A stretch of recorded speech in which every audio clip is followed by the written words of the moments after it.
Firstly, I'd like to say how wonderful it is to give my daughter, my beautiful daughter, the opportunity to be here.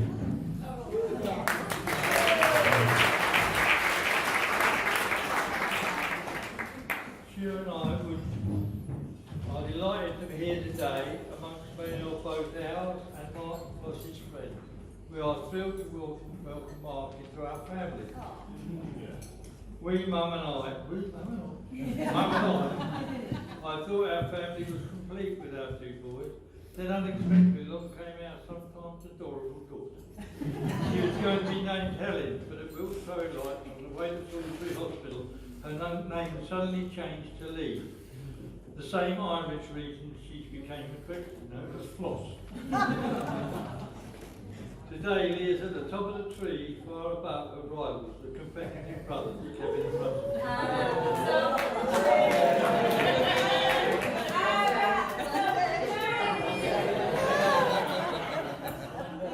Therefore, would you all like to be outstanding to toast a lovely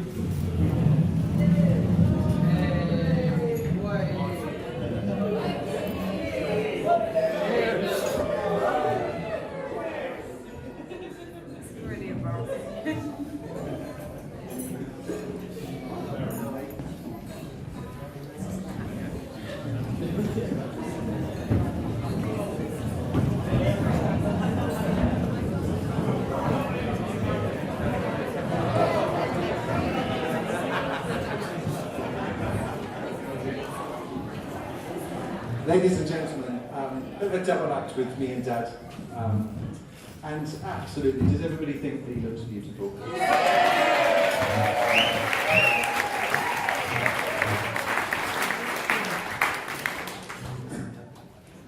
So we were talking about just sort of the past, me and Vicky, thinking, well, when do I remember my sister? There's 8 years difference between us, she's 10 years younger.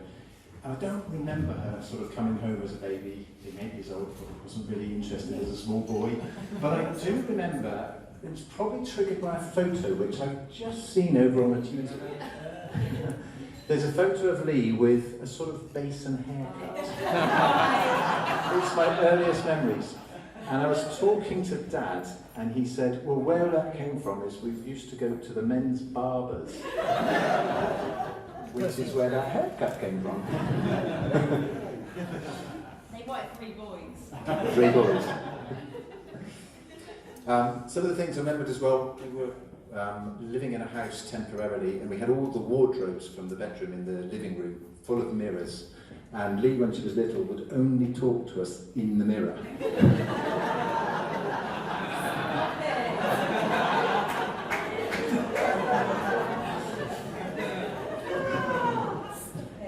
So, many of you know as well, we spent a lot of our time in the caravan down in Wareham as part of the family. That was our thing to do at the weekends. And there was a period of time where Dad was out of work for a while, and it was the summer holidays. So the right thing to do, Dad took Russell and Lee down for the summer holidays and spent the entire 6-7 weeks in the caravan looking after them.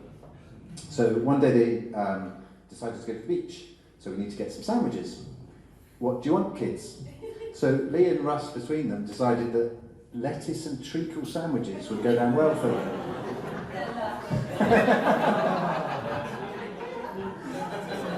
So they hit the beach in the old 2CV with Lee hanging out the roof looking for car parking spaces. Dad, as usual, just finding anywhere to dump the car up some bank somewhere while they went off to the beach. We had loads of time together. The stories actually we've been talking about in the past is that most of the time we'd be in the back of a van with a bottle of Coke and a bag of crisps for 3 kids. Well, Mum and Dad were in the Legion all evening drinking. That's most of the memories that we have. Child abuse, yeah. And I remember one moment where I used to have a paper round, and I had one of those old bikes with a big rack at the front for all the papers. And like E.T., Lee and I used to check Lee in the front of it and pedal around town. And we actually did take off on a ramp one day when she was little. Where do we get to? Oh, yes. So one of the things that Mark may not know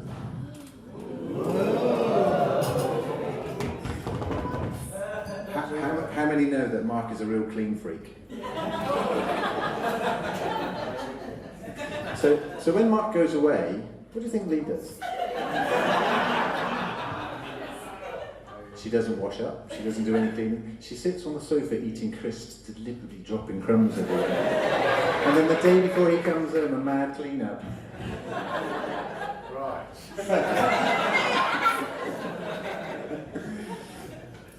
I'm installing cameras.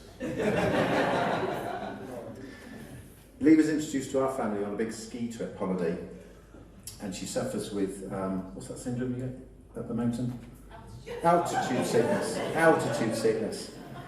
And it's very lucky that we have Jay, who is a doctor. So Jay took her down the mountain, and she wasn't feeling very well, and Jay's going, have you shit yourself?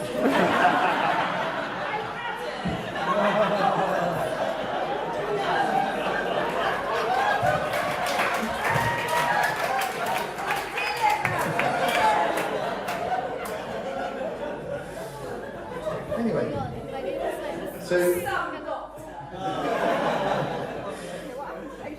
during that holiday we also played Mr. and Mrs., of which Mark and Lee scored the worst score ever.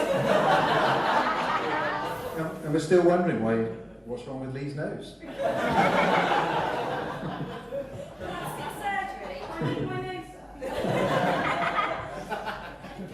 But my sister, we've had lots of fun together. We've grown really close. We used to go shopping together and do all sorts of stuff and hang out together, which is really cool. And really, to sum up Lee, more than anything else, if you don't already know it, she's the rock of all of us. She's the rock of the family. She's the one who's always there. If you ever need a hand, if you ever need somebody to come and help you, if you just want to come and talk to somebody, if you want somebody to make you laugh, just turn to Lee. She's that person.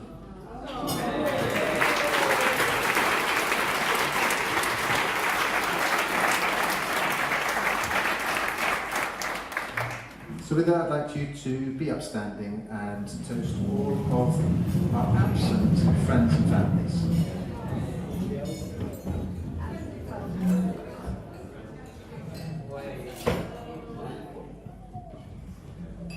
Over to Mr. Goddard.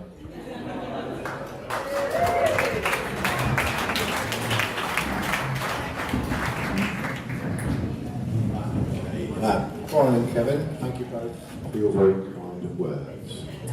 Right, ladies and gentlemen, I'd like to start by wishing you all a very warm welcome. Now, what makes today very special for Lee and myself is not just that after 24 years we have finally tied the knot.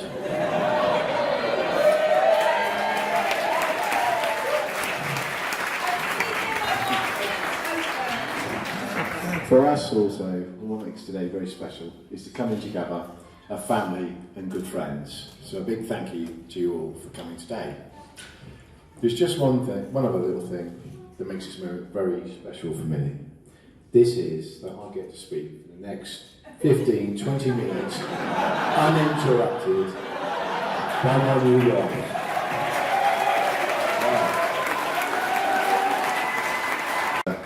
Mrs. Goddard. So, Lee Goddard, yes. I just need to say how beautiful you look. And how amazing you look in your dress. I am speechless, babe. It's not the best time to be speechless, is it? I've only just got up. However, bear with me. Now, yeah. I would just like to give you all a brief insight into the start of our journey together. Now, once upon a time, there lived a tall, dark, handsome young man. Sorry, that was Lee's previous boyfriend. We met a lovely girl and I loved the Oscars. There was an instant attraction for Lee, between us both, sorry. We just clicked and got on really well. At this time, Lee was just 18 and I was around 20. And over the next few years, we were bumping into each other at various bars, clubs, the local gym. Used to do lovely cream cheese there, didn't we? Okay. And became good friends, both knowing that there was something quite special between us. Now, it wasn't until 2 years later that we met at Legends, again, another local nightclub. Then realising that both our circumstances had changed, And this is when Lee's fairy tale really began. Now my daughter, that's good. My daughter Darcy was just over a year old at this time. It was at that early stage that I realised Lee was a very special person. She welcomed Darcy with open arms and has loved her as her own to this day. Over the next year or so, we've moved in together and all was really, really good. Now, on reaching sort of 5 years into our relationship, for various reasons, we drifted apart and ended up separating. This took Lee off to Australia for nearly a year with a very good friend, Lisa. And this time apart made us both realise just how much we both missed each other and what we really meant to each other. On Lee's return from Australia, we very quickly rekindled our relationship and got back together. And Lee lived happily ever after. Now, for both of us, this time apart actually remains quite a prominent time in our life. And without this, we probably wouldn't be stood here today. It gave us time to reflect, time to grow as individuals, and time to realise what was important in life. And I believe taught us what is really required for a lasting relationship. Bloody good earplugs. And has brought us here to this day, stronger than ever. Now, if asked to describe Lee in one word, my honest answer would be... I couldn't. No. Because Lee really does have so many great qualities that I love about her. Lee's the most annoying,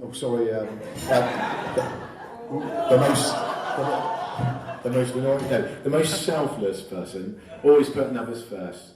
Lee will do anything and everything to make her friends and family happy. You really are the most caring, loving, generous and thoughtful person I've ever known. The one thing that I do ask for you, Lee, is that you never change. For these qualities, I love you dearly.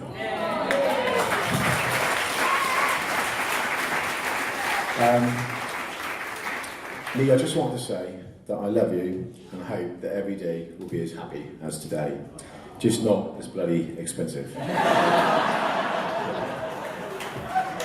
Now, my parents brought me up to believe that good things come to those who wait, and I want to thank them both for being there, especially this morning when they helped me tie my shoelaces as I was so nervous. So thank you, Dad, and thank you, Mum. Right, just bear with me.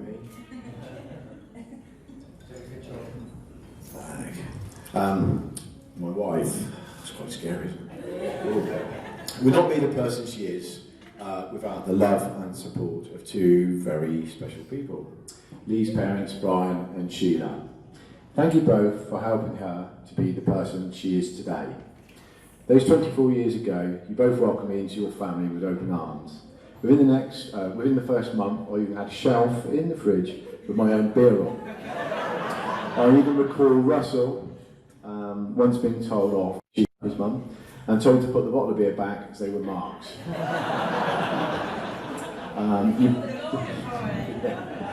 You both treated me like one of your own sons. You've shown me much kindness, generosity and support to this day. Brian and Sheila, today you're not losing a daughter, but officially gaining an amazing son-in-law. I would just like to thank you both for everything you've done for me and the two of us over the years. You've been absolutely amazing with helping us to organise and arrange this special day. We couldn't have done it without you, so thank you for everything. Now, Lee wanted to say a few words today, but please don't worry, I managed to put a stop to it, as I'm sure you would all like to eat for midnight.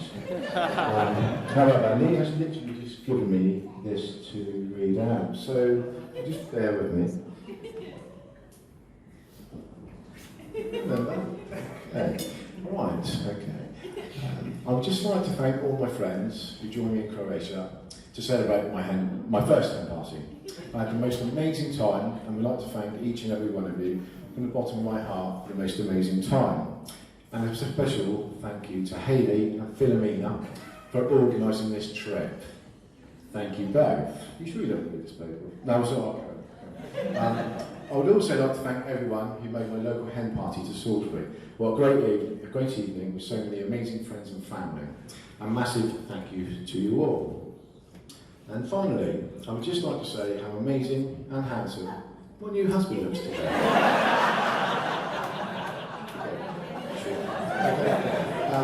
You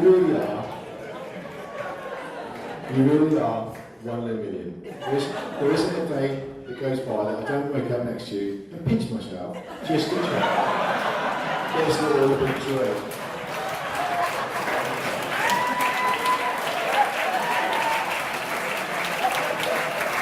I don't know why we do without you. You help balance my whole world. I know it can be untidy, a little annoying, very stubborn, a little crazy, and sometimes I scare you. Yet you are always there for me. You are wonderful.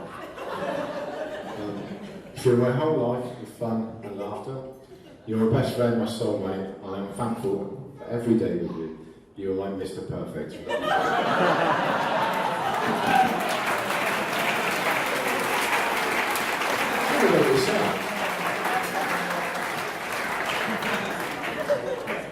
Okay, now we have a few thank yous to say. So, if you could please, if you could please make your way up to Lee as I call out the names.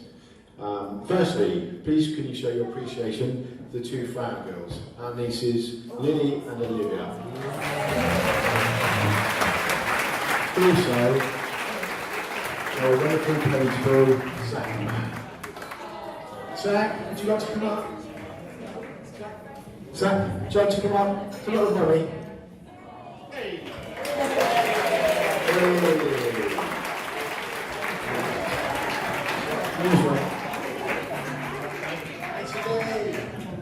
Who's my favourite boy? Me.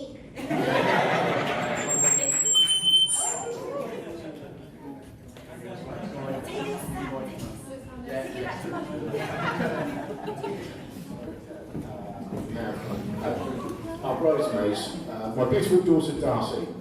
And I'd just like to say, massive well done for eventually getting on and passing your driving test. First 2 weeks ago.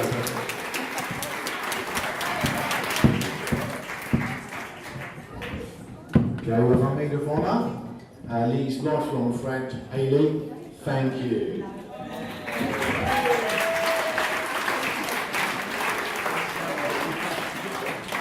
Our witness.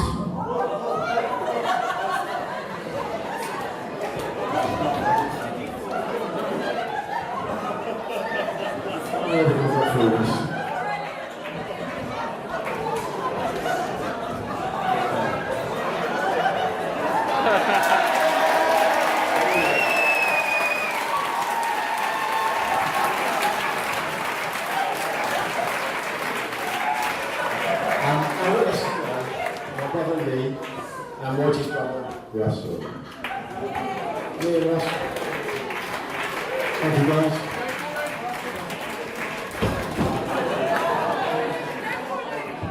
And now we'd like to also thank Jill and Hannah for the making of the favours and a real help. Thank you to you both. Please come up. And Mike. And Mike also for preparing all the background music today. Mike as well.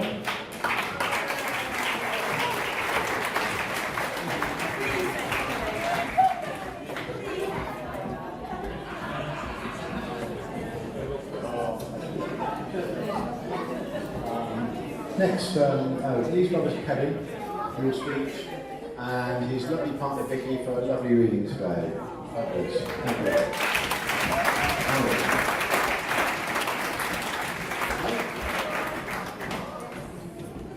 Now, a massive thank you goes out to this lady for making the flower girls' outfits, the bow ties, and all your helpful alterations. Greer. Thank you so much.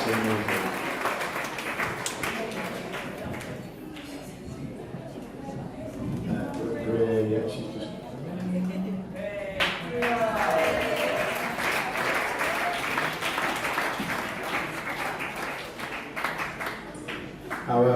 wonderful mums, Marilyn and Sheila.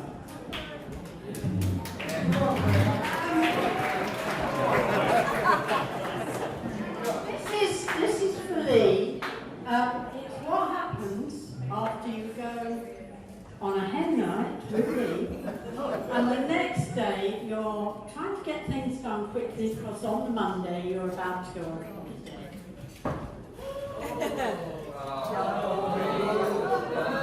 My grateful thanks to Sheila, who very carefully unpicked this panel from the back of Lily's dress. And I'd already ordered more material.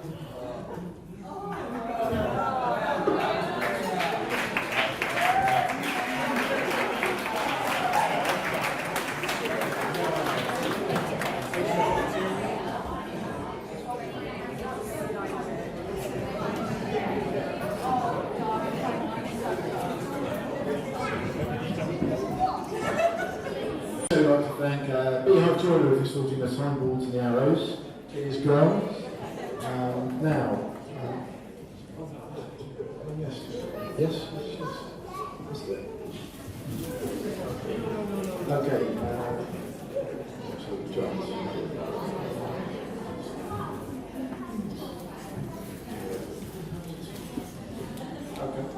Okay. Also, my master of ceremony today, Terence, my very good friend, right?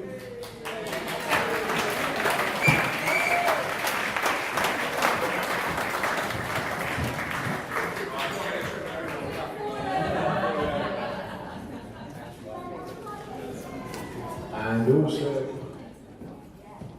Brian as well. That was Brian. Thank you.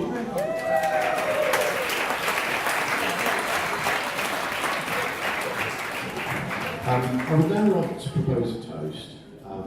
My wife and I would like to say a special thank you to the bridesmaids and page boys. If you could please all raise your glasses with me to the bridesmaids and page boys.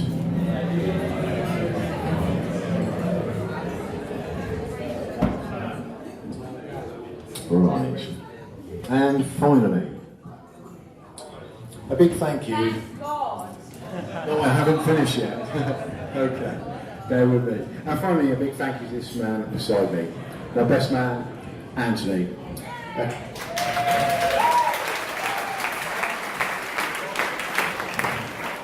A great friend who I've known for many years. Now, first I'd like to thank you for organising my stag to Cardiff. Recently for arranging accommodation, activities, etc. Great weekend, you're a star. But at the same time, I'd just like to thank all those who made the effort in joining us in Cardiff. No, sorry, I've gone off. Sorry. Oh yes, sorry. Yeah, just at the same time, I'd just like to thank all of those who made the effort in joining us, and to all of you for allowing me to come back in one piece, and pretty much with most of my dignity intact. So thank you guys. Now, one of my first memories of meeting Anthony and his family was on the weekend of a local village festival near to where he lived. I was around 16 at this time and was invited back to stay the night camping out in the garden with several of his friends. Now, the next morning after being served breakfast by Marion, Anthony's mum, it didn't take long for his dad and Arthur's golf clubs to come out. Although just using harmless plastic balls, it wasn't long before Anthony showed us how accurate he was by taking a swing and managing to break a ground floor window. Shortly followed by his brother Matthew, also taking a swing of a golf club, with guess who stood to the left of him. Yes, you got it. A large cut above my left eye, followed by butterfly stitches, and Marion left nursing me, having been advised by the doctor to keep me awake for the afternoon as there was a risk of concussion. So anyone staying on the site tonight and think of playing on the golf course tomorrow morning, my advice would be to stay clear if you spot Guppy Brothers out. Okay. Now, Anthony served in the army where he learned many skills, the art of navigation being one of them, which I found to be very handy, as on many an evening, and especially when abroad and coming out of nightclubs in the early hours, whether in a small town or a large city, I've always been able to rely on him to get us back safe and sound when a little worse for wear. It's like having your own sat-nav. It's more reliable than a TomTom. So anyone struggling to find the exit door later this evening, then Ant's your man. Now, on leaving the army, and within a few years, Anthony went into partnership with his brother as a joiner. Now, he soon picked up the skill and art of using a wood chisel, realising they had many uses, especially when wanting to defrost your freezer. As it's amazing how quickly it removes ice, and also how easily it penetrates the coil, releasing all the gas and defrosting your food. So now that you're off the tools and in the office, Ali's freezer is safe. Now, Anthony prides himself on keeping fairly fit. He likes to cycle 60, 80, 100 miles in one go. He also spends a lot of time in the gym, lifting weights, etc. Now, it soon became apparent why this level of fitness and strength was required. The first time me and myself went to London with Anthony and his lovely partner, Ali, who likes to pack and take everything, not bar the kitchen sink. Ali will take the kitchen sink. It always brings a massive smile to my face, seeing Ali out in front or Sam wrestles with 35 kilos of suitcase for just one night around the streets and the undergrounds of London. And I'm a little concerned for you, Anna, especially the day that Ali books a 2-week trip abroad.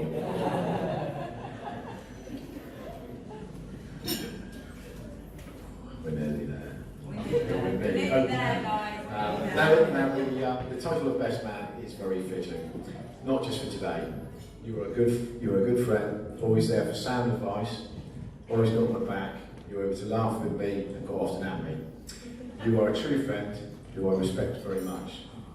So the moment that I have been dreading, and many of you have been waiting for, it's time to hand you over to my very good friend, Anthony.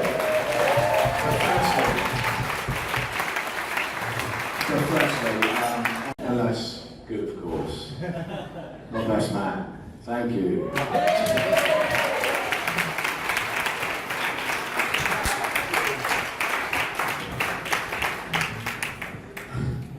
Thank you for that. That was classic Scotty. Classic. Just wanted to nothing to worry about. Firstly, I'd just like to say, as a married couple, after the photographer diving on me, I got a dislocated knee, so there might be a claim coming your way.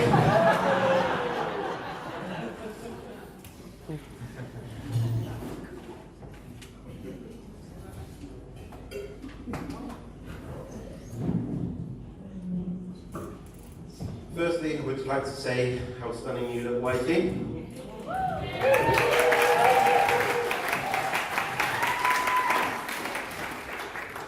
Ladies and gentlemen, first of all, Squatty, I'm sure you feel the proudest man alive right now. Ladies and gentlemen, for those of you that don't know me, my name is Ant. For those of you that do, I can only apologise.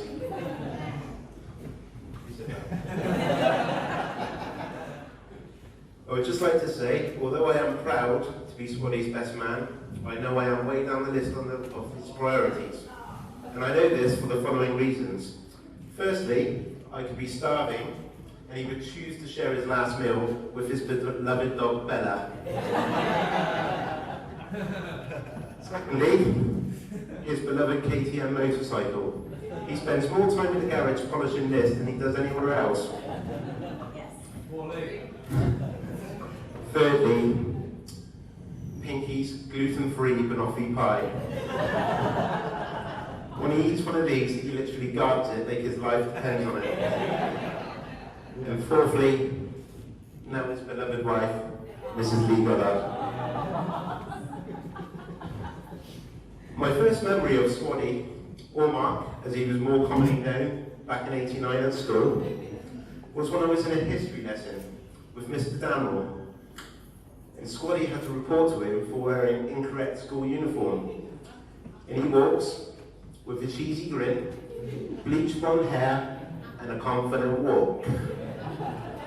All very impressionable to a first-year student like myself. At this point in my life, I looked up to him, mainly because it was the only time he was taller than me.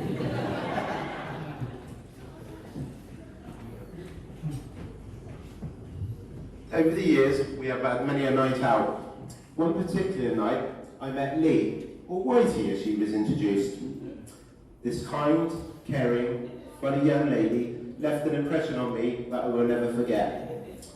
Let me paint a picture for you.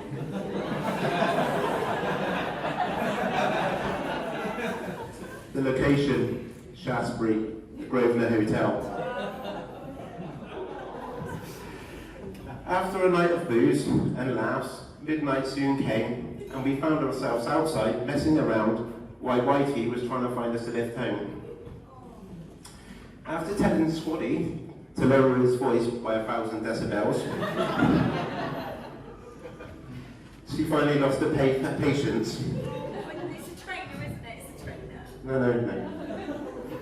What followed can only be described as ABH.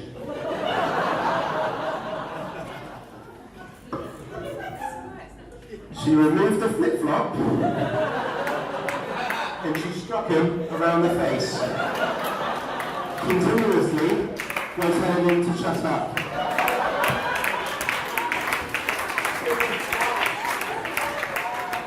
I'm sure if you ask the London and the Bournemouth crew over there, there's more stories about the flip-flop. It's not a one-off. We may even see it tonight if I don't take the flip-flop away.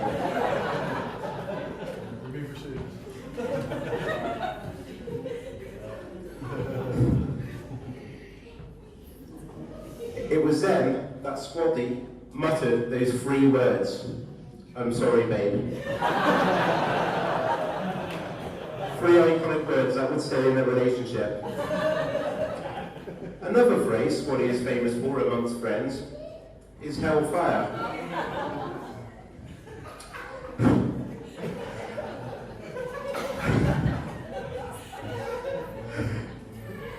You ready? Hellfire was born when Squatty and Whitey had a house party when they lived in Bournemouth. After a lot of booze and lads egging each other on, and Squatty, one to never be outdone, decided to take things one step further in a game of truth or dare. With 10 lads clapping and shouting, "Squatty, Squatty!" He held the pet goldfish above his head with his mouth wide open. The door burst open with a shouting Whitey, "What the hell are you doing?" A prompt reply by Squatty of "Hellfire!" I'm not sure what his intentions were that night, but I do know he likes white bait. It survived, by the way, it went back in the tank. Later on in life, our friendship becomes stronger with the love of motorcycles, especially enduro racing.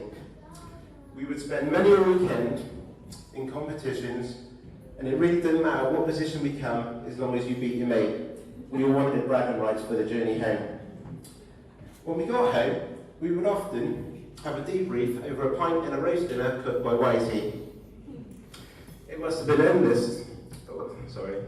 It must have been painful listening to the endless dribble of us reminiscing over the day's events. For you, I'm sure you were at your wedding points. I bet you just didn't think it would take you this long to cash them in. Still, what can you expect from a man whose medical record is better than his podium record?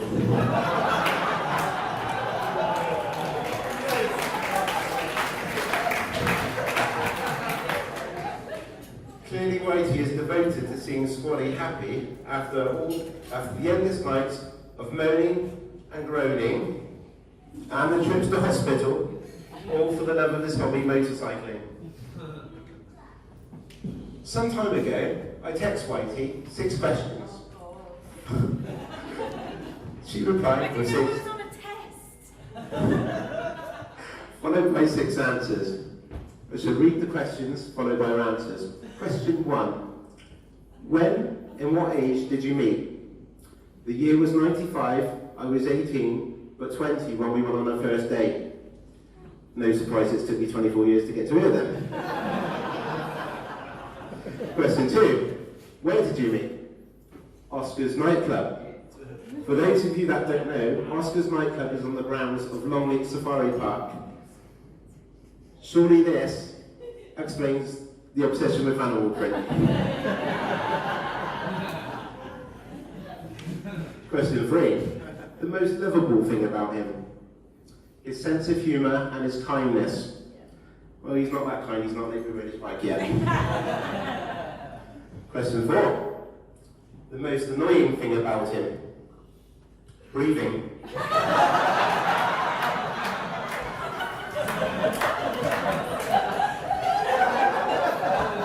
Terrible black and white, mate, look at that. I did say that. Yeah. For me, it's his answer phone messages. If you've ever had an answer phone message off of him, they're literally 10 minutes long, and by the end of it, you're still none the wiser on why he's called you.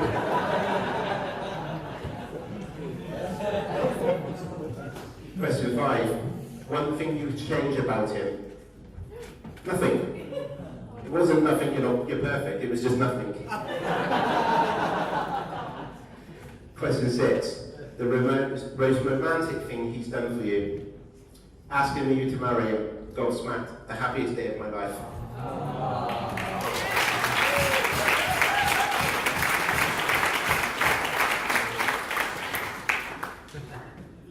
Sadly, I have no embarrassing stories to tell about him. I would never mention the time we shared a bed on a lad's weekend away, and I woke up with him cuddling me and his hand on my face.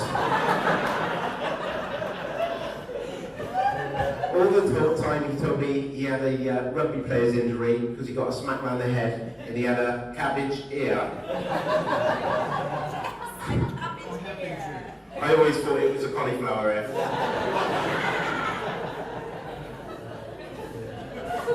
Not to mention the time that he locked Whitey and himself out of the house after a drunken night out. Leave it to me, babe. I'll get in. Not knowing his plan was to throw the biggest plant pot through the biggest window in the middle of winter at midnight.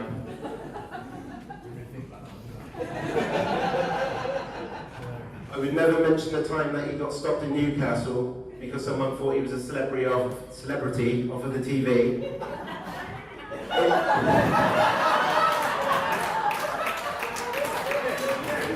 It was Das off of Emmerdale.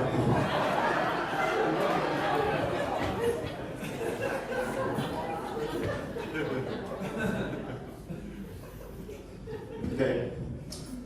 Over the last year, Squaddy and Whitey have both put so much effort into making this their special day. Whitey organised the suits. Early, maybe a little bit too early.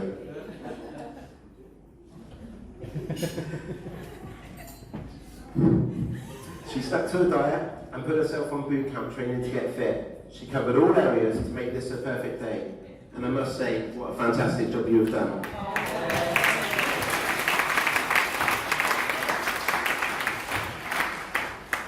Squaddy? Well, he'd done what he'd done best, eat. He was chief fruit tester. One area Whitey did overlook, which he can be forgiven for, was the socks. So I thought I'd help her out.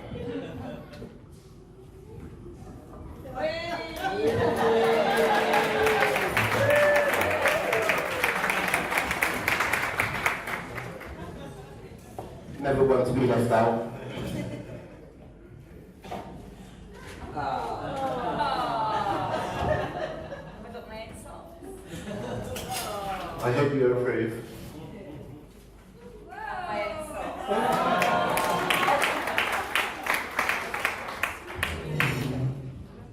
Okay, we're at the serious bit now, so if you would all please charge your glasses.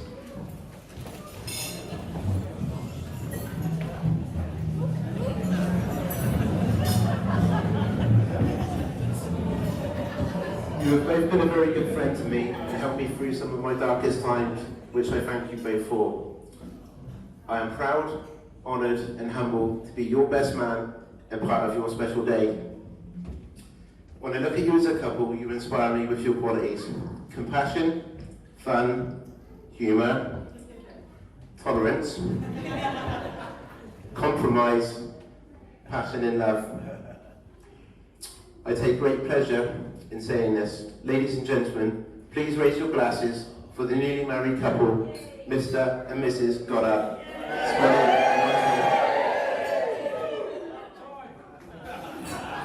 Thank you very much.